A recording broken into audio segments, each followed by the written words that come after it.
Okay, so imagine this.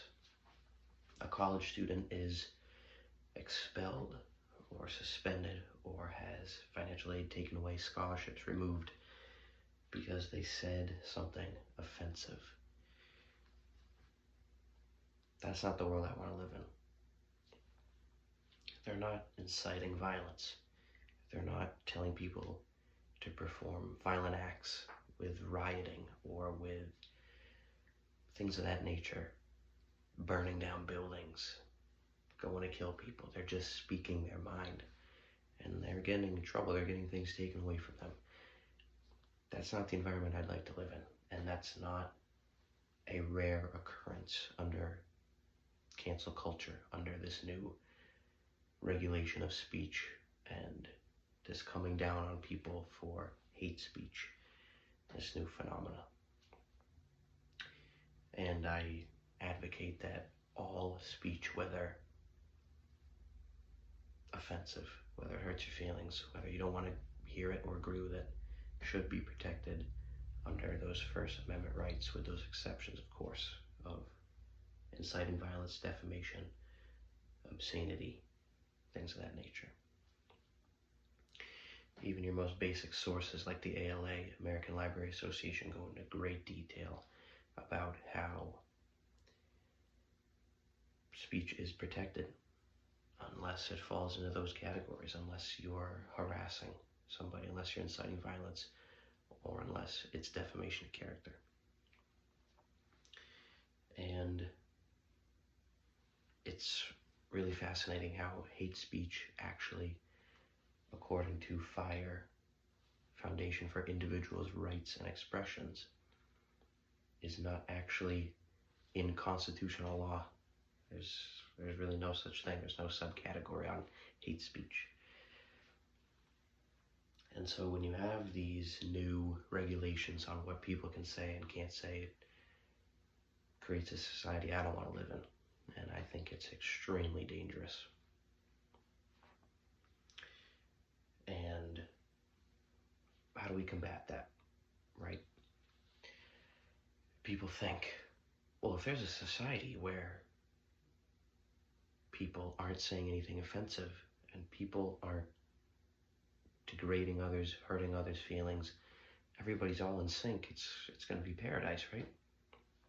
That's wrong. That's wrong. That's a fallacy. I think that a marketplace of ideas is essential. I don't think there's a fantasy land where everybody agrees and things should all sound nice and people should all behave the same, and things you don't like or things that hurt your feelings should be thrown away and disregarded, and then you rip away all that that person holds and all that that person has. I think that's wrong. If you look at that Supreme Court case, Brandenburg versus Ohio, it once again proves that speech is protected unless it is truly inciting lawless action or violence. And a lot of people say, well, what about obscenity? And that's a very complicated subject. Supreme Court case with Miller goes in great detail about how if something is depicting sexual organs and things of that nature, or if it has a lack of artistic, political, or scientific value or merit, and if it is obscene to a quote-unquote normal eye, it cannot be protected to the public. So, in my opinion, if people are holding these ideas about our government, even a foreign government like Israel, if they have strong beliefs on immigration, illegal immigration, if they have personal beliefs about race, religion, religious practices, cultural practices, and you can't slide them into one of these categories of obscenity or inciting violence or harassment, I think you should leave them alone.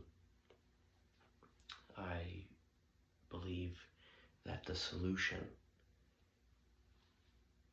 is not to silence these people. It's not to rip away all that they have and to tear them down and silence them. I think you should listen to them.